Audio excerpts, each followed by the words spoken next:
오늘 방금 읽었던 본문 말씀을 이번 주하고 다음 주 2주에 걸쳐서 설교 말씀을 전하려고 합니다.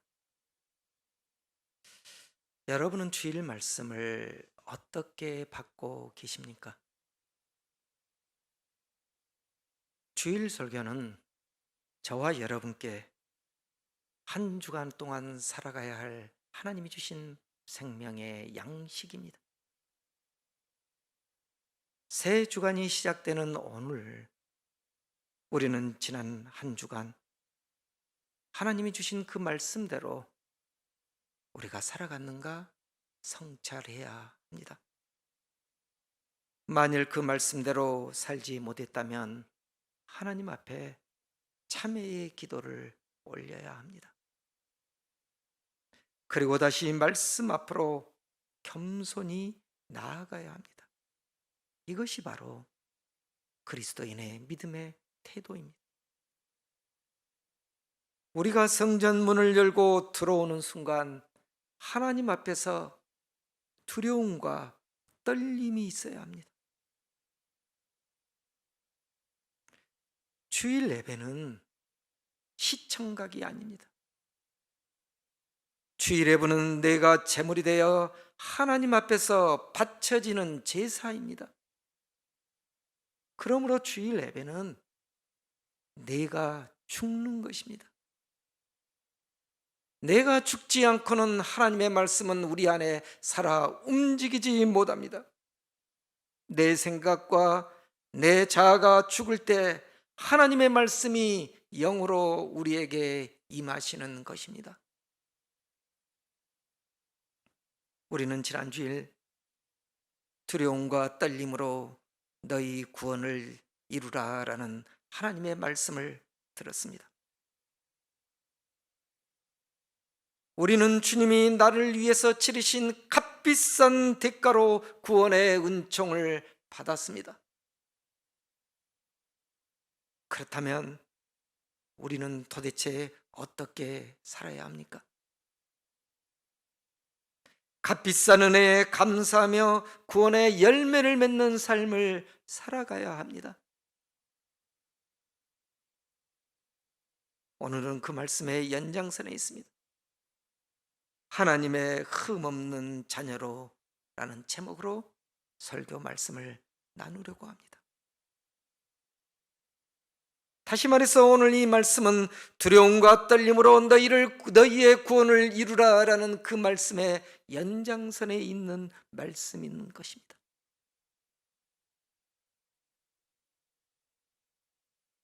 우리가 하나님의 말씀 앞에서 두렵고 떨림으로 살아갈 때 우리는 흠없는 자녀가 될 수 있는 것입니다. 그런데 하나님의 말씀을 귀에 스쳐 지나가는 울리는 꽹과리와 같이 듣는다면 교회를 수십 년 다녀도 똑같습니다. 우리의 삶은 결코 변화되지 않습니다. 오늘 13절 말씀은 우리에게 중요한 의미와 교훈을 주고 있는 말씀입니다. 우리가 다 같이 이 13절 말씀을 함께 봉독해 보도록 하겠습니다. 자막을 한번 띄워주실래요? 함께 읽겠습니다. 너희 안에서 행하시는 이는 하나님이시니 자기의 기쁘신 뜻을 위하여 너희에게 소원을 두고 행하게 하시리니. 저는 이 말씀을 지난 한 주일 동안 반복적으로 읽고 묵상했습니다. 이 말씀이 우리에게 준 은혜는 대단히 큽니다. 저는 오늘 이 말씀을 두 가지 관점으로 여러분과 나누려고 합니다. 첫째, 너희 안에 행하신 이는 하나님이시니, 이 말씀에 밑줄을 한번 그어보시기 바랍니다. 너희 안에서 행하시는 이는 하나님이시다라는 말씀입니다. 우리는 이 말씀을 잘 이해해야 합니다. 내 힘과 의지로 행한 것이 아니라 하나님께서 하셨다라는 말씀입니다. 왜 우리는 이런 고백을 할 수 있습니까? 그리스도인은 눈에 보이는 것이 전부가 아닙니다. 눈에 보이는 것에 이면에서 활동하시고 역사하신 하나님을 보는 자들입니다. 세상 사람들은 눈에 보이는 것만 보기 때문에 내가 했다고 자랑하면서 자신을 높입니다. 그러나 그리스도인은 내가 한 것이 아니라 하나님이 하셨음을 알기 때문에 나를 낮추고 하나님을 높이는 자들입니다. 그리고 내가 한 것이 아니라 하나님이 하셨어라고 믿음의 고백을 하는 자들이 바로 그리스도인입니다. 그런데 오늘 이 말씀, 너희 안에서 행하시는 이는 하나님이시다라는 이 말씀을 잘못 오해하는 성도들도 있습니다. 그래서 하나님의 말씀을 잘 이해해야 하는 것입니다. 똑같은 말씀인데 잘못 오해하는 그리스도인들이 많다는 것입니다. 이 말씀을 오해해서 하나님이 모든 일을 주관하시기 때문에 나는 가만히 있어도 된다는 생각입니다. 이것은 대단히 잘못된 신앙관입니다. 하나님은 우리에게 자유의지를 주셨습니다. 그리고 각자에게 합당한 능력, 그것을 우리는 탤런트라고 합니다. 탤런트를 주셨습니다. 하나님은 우리에게 주신 능력을 잘 사용하기를 원하십니다. 비록 최종 결정은 하나님이 하시지만 우리는 열심히 하나님의 말씀에 반응하고 순종하며 일해야 합니다. 그래서 예수님도 우리에게 구하라, 찾으라, 두리르라 말씀하신 것입니다. 우리의 구원의 태도도 마찬가지입니다. 구원은 하나님의 은혜요, 하나님의 선물이라고 했습니다. 그러나 이것이 우리가 아무것도 하지 않아도 된다라는 그런 의미는 결코 아닙니다. 구원이 하나님의 선물이고 구원이 하나님에게 우리에게 주신 은총이지만 그걸 이루어가는 것은 우리의 몫이라는 것입니다. 그러므로 우리는 구원의 은혜에 감사하며 매일 말씀을 묵상하며 말씀대로 살아갈 때 우리의 구원이 온전해지는 것입니다. 그래서 바울이 두렵고 떨림으로 너희 구원을 이루라 라고 말씀하고 있는 것입니다. 그런데 여러분, 이 말씀을 정반대로 해석하고 오해하는 신앙인들도 있습니다. 다시 말해서 이 말씀을 내가 움직이고 내가 노력하지 않으면 구원받을 수 없다라고 해석하는 사람들입니다. 이 사람들은 자기 생각, 자기 의지, 자기 행위가 중요하다라고 생각하면서 신앙생활을 하는 자들입니다.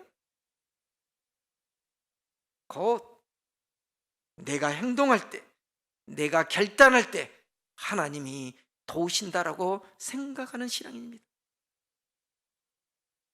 결국 이러한 믿음은 내가 중심이고 하나님은 나를 보조하는 역할에 불과하다는 믿음의 태도로 발전하기 시작합니다. 한번 그 정확히 봐보십시오. 오랫동안 이 신앙관을, 이 두 개의 신앙관을 어떤 입장에 서 있는가에 그 사람을 보면요 분명히 나타납니다.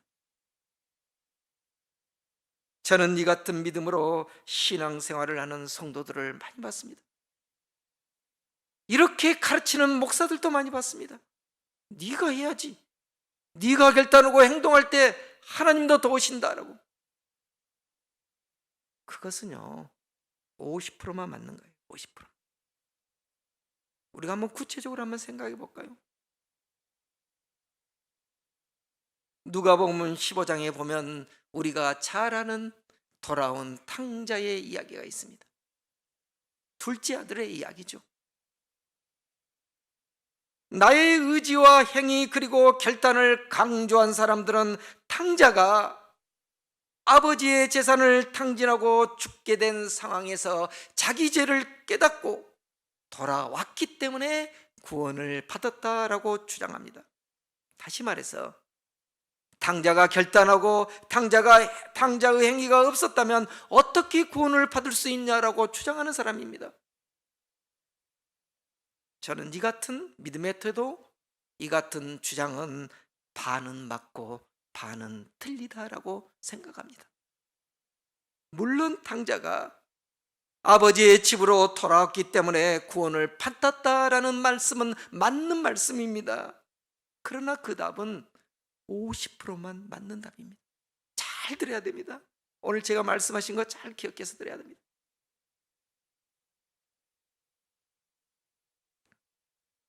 그런데 여러분, 우리가 여기서 깊이 생각해야 할 것은 탕자가 이 절망의 순간에, 죽음의 순간에 돌아올 힘과 결단을 내리게 된 것이 순수한 자기 힘과 자기 의지의 노력으로만 되었을까요? 저는 그 힘조차도 하나님께서 주셨기 때문에 돌아올 수 있었다라고 생각합니다. 탕자와 같은 절망적인 상황에 빠질 때가 우리가 많습니다. 그렇다고 누구나 회개하고 아버지의 집으로 돌아오지는 않습니다. 그 절망적인 상황에서 좌절하고 자기의 생명을 스스로 끊어버린 사람들도 우리 주변에 많이 있습니다. 그렇다고 한다면 그 탕자가 그 절망의 상황에서, 그 죽음의 상황에서 내 힘으로, 내 의지로 올 수 있었다라고 말할 수 있습니까? 그 힘조차도 전능하신 하나님이 주신 것입니다. 전적인 하나님의 은혜인 것입니다. 내 힘으로, 내 의지로 돌아온 것 같지만 거기에는 보이지 않는 하나님의 손, 하나님의 능력이 있었던 것입니다. 오늘 본문의 사도 바울도 그 점을 강조하면서 너희 안에 행하시는 이는 하나님이시다라고 말씀하고 있는 것입니다.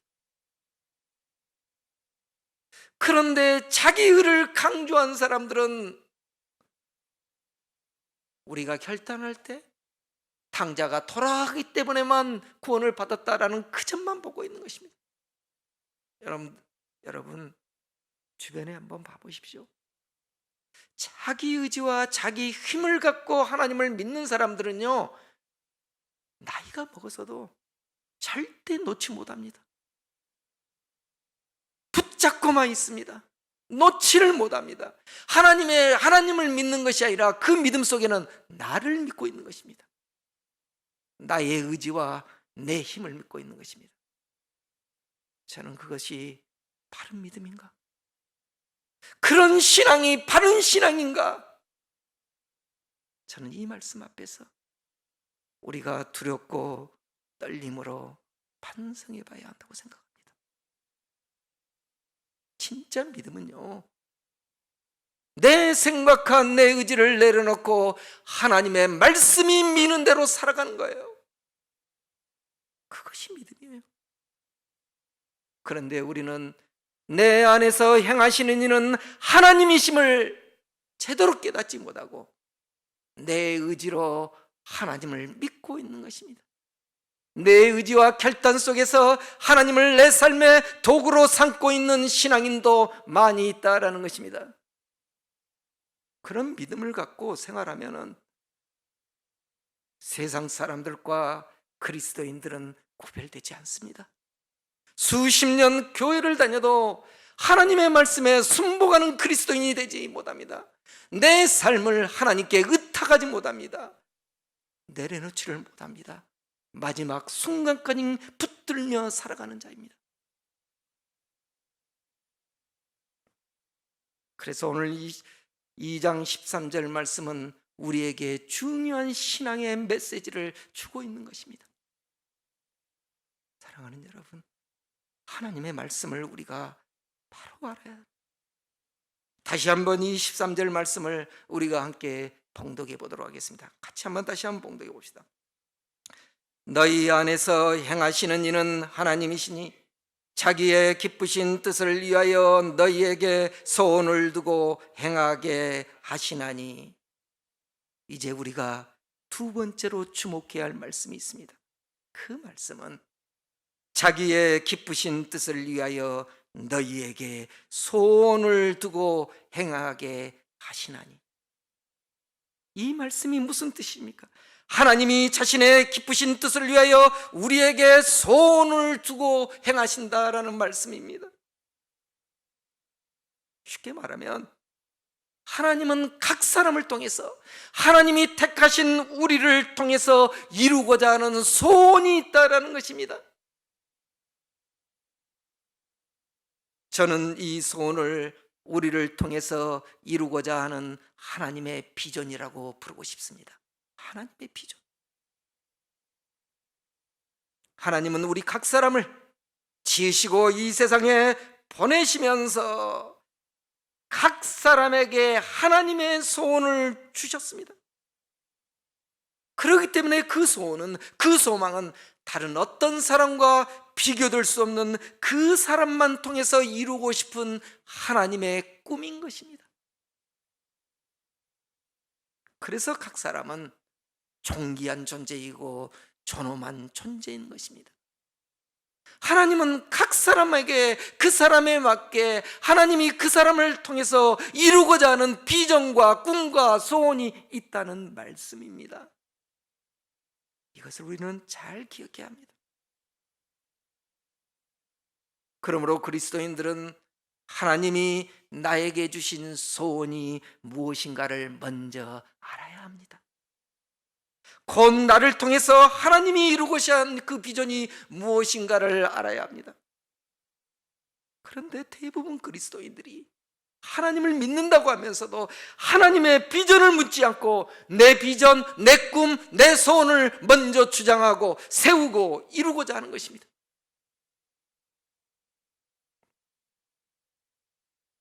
그런데 한번 보십시오. 우리의 소원은 대부분 세상의 가치관에 매여 있습니다. 그래서 대부분 세상의 식에 따라, 세상의 습관과 방식에 따라 꿈과 가치관을 세웁니다. 그 꿈들을 보면 대부분 성공해서 돈 많이 벌고 세상의 높은 자리에 앉은 것입니다. 물론 하나님도 그리스도인이 세상의 높은 자리에 앉아서 선한 영향력을 미치는 것을 기뻐하십니다. 그런데 무엇보다 중요한 것은 내 꿈과 비전이 하나님이 원하시는 비전인가를 우리는 먼저 묻고 알아야 하는 것입니다.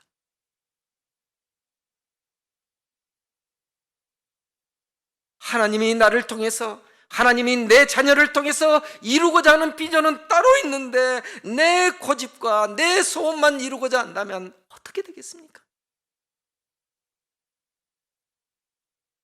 저는 그런 꿈은 이루어지지 않을 뿐더러 설령 이루어진다고 해도 그리 오래가지 못한다고 생각합니다. 억지로 그 꿈을 성취한다고 해도 그 꿈은 오래가지 못합니다. 어느 날 순식간에 무너져 있습니다. 물거품이 되어 사라져버리기도 합니다. 그러므로 하나님이 나를 통해서 이루고자 하는 그 소원이 무엇인가를 먼저 깨달아야 합니다. 우리의 자녀들에게도 그렇게 교육해야 합니다. 네 꿈이 뭐가 아니라 하나님이 너를 통해서 이루고자 하는 소원이 무엇인가를 알아야 된다. 아들아, 딸아, 하나님이 너를 존귀한 자로, 너를 세상에 가장 귀한 존귀한 자로 지으셨어. 너를 통해서 하나님이 이루고자 하는 꿈이 무엇인가? 너는 그것을 알아야 된다. 이렇게 교육해야 하는 것입니다.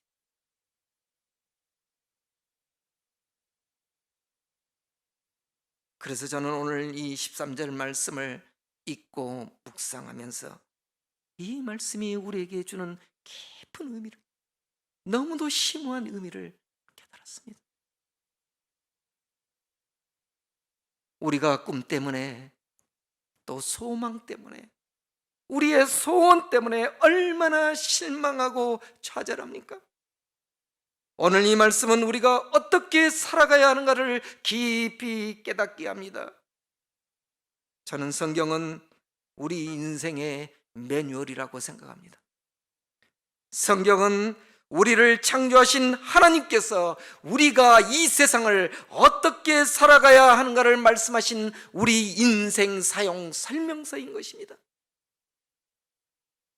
그러므로 우리는 하나님의 말씀을 바로 알고 살아가야 합니다. 자, 14절 말씀. 14절 말씀을 우리가 다 같이 함께 봉독해 보도록 하겠습니다. 함께 읽겠습니다. 시작. 모든 일을 원망과 시비가 없이 하라. 성경을 좀 읽어본 사람들은 이게 뭐지? 라고 생각한 사람이 있을 겁니다. 한참 구원에 관한 말씀을 하다가 느닷없이 모든 일을 원망과 시비가 없이 하라? 왜 갑자기 중간에 이런 말씀을 하실까? 생각해보고 묵상해봐야 합니다. 왜 사도 바울이 갑작스럽게 원망과 시비가 없이 하라 하셨을까요? 원망과 시비는 하나님의 사역을 방해하는 사탄의 작동입니다. 이 원망이란 말을 헬라어 성경을 찾아보면 공기스모스라고 합니다. 공기스모스. 이 공기스모스라는 말은 불평과 불만을 갖고 수군수군하는 것입니다. 이 원망이란 말에는 불평과 불만 속에서 수군수군하는 것입니다. 이 원망은 이스라엘 백성들이 약속의 땅 가나안 땅을 들어가면서 광야에서 가장 자주 했던 모습입니다.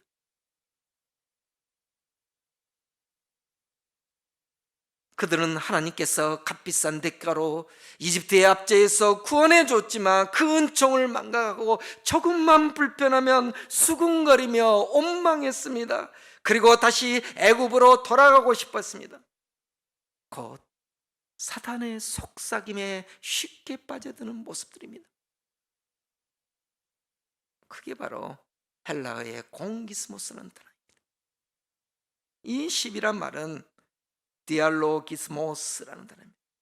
디알로기스모스. 이 말의 원뜻은 계산하다, 숙고하다, 토론하다라는 그런 뜻이 있는데 사도 바울이 여기에서 쓴 의미는 악한 생각에서 나오는 의심과 다툼을 말합니다. 여러분, 하나님의 일을 하다 보면은요, 선한 일을 하다 보면은요, 반드시 시비 거는 사람들이 있습니다. 엉뚱한 말들을 합니다. 엉뚱한 생각들을 얘기합니다. 의심하며 불평과 불신을 조장합니다. 이 원망과 시비는 교회의 공동체를 힘들게 만들고 악한 생각과 물에 물들게 합니다. 사도 바울이 왜 중간에 이 말씀을 했을까요? 우리가 하나님의 나라에 들어가는 구원을 이루어가는 그 과정 속에서 반드시 사탄이 우리에게 퍼뜨리는 걸림돌이 되게 하는 원망과 시비가 난무하게 된다는 것입니다. 이 원망과 시비의 대가가 무엇입니까? 성경은 우리에게 이것도 이야기하고 있습니다. 하나님께서 구원의 은총을 베풀어서 이집트에 압제받는 그 이스라엘 백성들을 건져내서 약속의 땅 가나안 땅으로 이끌어갈 때 이 구원의 은총을 잃어버린 이스라엘 백성들이 얼마나 원망과 시비를 냈습니까? 하나님이 그들을 가만히 두셨습니까? 출애굽의 1세대들을 광야에서 다 죽였습니다. 단지 두 사람만 살렸습니다. 갈렙과 여호수아입니다. 저는 저와 여러분이 갈렙과 여호수아가 되기를 원합니다. 소망합니다. 원망과 시비 없이 하나님의 말씀에 순복하는 자만이 갈렙과 여호수아가 받는 그 은혜를, 은총을 받을 수 있는 것입니다. 그래서 하나님의 말씀은 두렵고 떨림으로 받아들여야 되는 것입니다. 내 기분이 나쁘다고, 내 생각에 들리다고 하나님의 말씀을 외면하고 내 입맛에 맞는 말씀만 듣는 그리스도인은 절대 그 성품이 하나님의 인격 닮아가지 못합니다. 오래 가면 오래 갈수록, 신앙생활을 오래 하면 오래 할수록 하나님은 내 종교적 예피가 되고 내 삶의 도구화시킵니다. 15절 말씀을 우리가 다 같이 함께 봉독해 보도록 하겠습니다. 15절 말씀입니다. 함께 봉독해 봅시다. 이는 너희가 흠이 없고 순전하여 어그러지고 거스른 세대 가운데서 하나님의 흠없는 자녀로 세상에서 그들 가운데 빛들로 나타내며. 오늘 설교의 제목이 여기에 있습니다. 저는 하나님의 흠없는 자녀로라는 이 말씀을 다음 주에도 계속 오늘 이 말씀까지, 오늘 15절까지만 설교를 하려고 합니다. 바울이 필립보 교인들에게 바라는 이 그리스도의 상을 말하고 합니다. 그리스도인의 상, 그리스도인은 이래야 돼라고 지금 말하고 있는 것입니다. 우리는 하나님의 흠없는 자녀가 되어야 합니다. 흠이 없고라는 말은 책망이나 비난받을 것이 없어야 함을 말합니다. 다시 말해서 그리스도인은 세상 사람들의 손가락질을 받지 않아야 합니다. 교회는 세상 사람들로부터 욕먹지 않아야 합니다. 그러기 위해서는 어떤 삶을 살아야 합니까? 손해나는 삶을 사는 것입니다. 의를 위해서 내가 핍박을 받고 때로는 억울함과 손해를 감수하면서 살아가는 것입니다. 그게 바로 흠이 없이 살아가는 그리스도인의 삶의 토대가 되는 것입니다. 왜 우리가 억울함을 당해야 됩니까? 전능하신 하나님께서 나를 보고 계시기 때문입니다. 그것이 믿음입니다. 왜 예수님이 십자가에 달리셔서 죽었습니까? 힘이 없어서 죽었습니까? 천군 천사를 동원해서 로마를 다 물리칠 수도 있었습니다. 그러나 주님은 죽으셨습니다. 또한 순전하여라는 말은 혼합되지 않음을 말합니다. 불순물이 섞이지 않는 것이 말합니다. 그리스도인의 삶 속에는 세상의 불순물이 섞여져서는 안 된다는 것입니다. 비록 우리가 세상에 살고 있지만 세상의 식이 아닌 복음의 삶, 말씀의 삶을 살아야 함을 말한 것입니다. 내 삶이 세상의 불순물에 섞이지 않고 내 삶이 말씀이 될 때, 복음이 될 때 그리스도인은 비로소 흠없고 순전한 삶이 될 수 있는 것입니다. 그리스도인은 세상의 불순물들이 첨가되지 않는 삶을 살아야 합니다. 우리의 삶이 만약 세상의 불순물이 첨가되면 우리는 구별된 삶을 살 수 없습니다. 다시 말해서 세상 사람들과 똑같이 살아가는 것입니다. 똑같습니다. 만일 세상 사람들과 구별되지 않는다면 우리를 어떻게 예수 사랑교회의 성도라고 불림받을 수 있겠습니까? 우리가 세상 사람들과 구별되지 않는다면 어떻게 우리를 그리스도인이라고 부를 수 있겠습니까? 사랑하는 여러분, 우리는 참으로 무겁고 떨린 교회의 이름을 갖고 있습니다. 주님이 어떤 삶을 사셨습니까? 주님은 한 번도 자신을 위해서 살지 않았습니다. 억울한 상황에서도 침묵하면서 받아들였습니다. 그게 바로 주님이 우리에게 가르쳐준 아가파오, 아가페입니다. 그 이름을 갖는 우리가 그리스도인입니다. 그것을 잊지 않아야 합니다. 그렇지 않으면 우리는 세상의 많은 교회들과 똑같은 교회가 되는 것입니다. 하나님은 오늘날 그런 교회를 찾고 계실까요? 하나님이 찾고 계신 그 교회, 흠이 없고 순전하며 세상에 불순물이 섞여지는 예수 사랑교회를 찾고 계시는 것입니다. 그런데 오늘날 교회 안에 너무도 세상의식이 유입되어 있습니다. 교회가 세상을 변화시키는 것이 아니라 교회가 세상의식을 따라가고 있다는 것입니다. 변질되어 버렸습니다. 그래서 복음도 각색되어 가지고 채색되고 각색되어 순수 복음이 아니라 욕망의 복음이 되고 있는 것입니다. 예수님이 우리에게 강조하신 말씀이 무엇입니까? 너희는 세상의 소금이요 세상의 빛이다 라고 말씀하십니다. 예수님은 소금을 먼저 말씀하십니다. 너희가 세상의 소금이라는 것을 먼저 말씀하십니다. 소금은 무엇입니까? 부패를 썩어가는 부패함을 막는 방부제의 역할을 해라는 것입니다.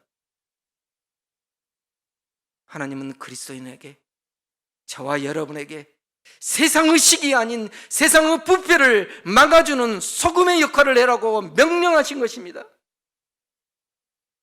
그것은 어떻게 가능합니까? 우리가 하나님의 말씀을 바로 알고 바로 실천할 때 자연스럽게 이루어져요. 또 빛의 역할을 말씀하십니다. 시편 109편 105절에 뭐라고 말씀하십니까? 주의 말씀은 내 발의 등이요 내 길의 빛이라 라고 말씀하십니다. 하나님의 말씀이 내 안에서 살아 움직일 때 내가 빛이 될 수 있습니다. 빛은 내가 발산하는 것이 아닙니다. 하나님의 말씀 속에서 말씀이신 성령께서 내 안에서 능력 되실 때 자연스럽게 내 얼굴과 삶 속에서 빛이 나는 것입니다. 그게 바로 하나님께서 주신 빛의 사도이고 빛의 자녀인 것입니다. 내 안에 말씀이신 성령이 없으면 빛이 발산되지를 않습니다. 그래서 우리는 매일 하나님의 말씀을 묵상하고 그 말씀 속에서 들려오는 성령의 음성을 들으며 살아가는 것입니다. 이것이 바로 요한복음 1장에 나오는 말씀이 육신이 되는 것입니다. 우리의 육신은 욕망의 삶입니다. 욕망대로 살고 싶어 합니다. 내 소원대로, 내 하고 싶은 대로, 내 기분대로 육신은 살고자 합니다. 그러나 거기에 말씀이 육신을 포섭하고 말씀으로 육신을 동여맬 때 우리의 삶은 소금이 되고 우리의 삶은 빛이 되고 우리는 이 어그러진 세상 가운데 흠없는 그리스도인이 될 수 있는 것입니다. 오늘 바울이 저와 여러분에게 그 말씀을 하고 계신 것입니다. 기도하시겠습니다. 오늘 주신 말씀을 좀 묵상하면서 하나님의 음성을 좀 들었으면 좋겠습니다. 하나님은 우리에게 흠없는 그리스도인이 되기를 원합니다. 순전한 그리스도인이 되기를 원합니다. 오늘 말씀을 거울 삼아서 내 삶이 복음이 되고 있는가? 내 삶이 소금이 되고 있는가? 내 삶이 빛이 되고 있는가를 깊이 묵상하면서 기도했으면 좋겠습니다. 하나님 아버지, 우리를 불쌍히 여겨 주시옵소서. 사도 바울은 그리스도인의 상에 대해서 우리가 가져야 할 이 삶의 태도, 믿음의 태도가 무엇인가를 하나님 로마의 지하 감옥에서 떨리는 음성으로 우리에게 전해주고 있습니다. 하나님, 우리가 이 말씀을 두려움과 떨림으로 받을 수 있게 하여 주시옵소서. 오늘도 이 말씀 앞에서 우리가 죽게 하여 주시옵소서. 오늘도 이 말씀 앞에서 우리가 제물이 되게 하여 주시옵소서. 거룩한 제물이 되게 하여 주시고 하나님의 말씀이 내 안에 살아 움직이게 하여 주시고 말씀이 권능이 되게 하여 주시고 말씀이신 성령이 살아 움직여서 내 얼굴과 내 삶 속에서 여호와의 빛이, 여호와의 영광이 나타나게 하여 주시옵소서. 그런 예수 사랑교회 성도들 되게 하여 주시옵소서. 하나님, 우리를 불쌍히 여겨주시고 우리의 믿음 없음과 우리의 연약함과 우리의 욕심 많음을 주여 불쌍히 여겨 주시옵소서. 하나님 아버지, 오늘 또 주신 말씀으로 우리의 욕망과 우리의 육신을 동여맵니다. 말씀이신 영이 우리 안에 충만하게 하여 주셔서 주님이 찾는 그리스도인 다 되게 하여 주시옵소서. 특별히 하나님이 나를 통해서 주신 소원이 무엇인가를 바로 깨닫는 그리스도인 되게 하여 주시옵소서. 하나님, 우리의 자녀들에게도 하나님이 너를 통해서 이루고자 하는 소원이 무엇인가를 깨닫게 하도록 바른 신앙의 부모들이 다 되게 하여 주시옵소서. 예수 그리스도의 이름으로 기도 올립니다. 아멘.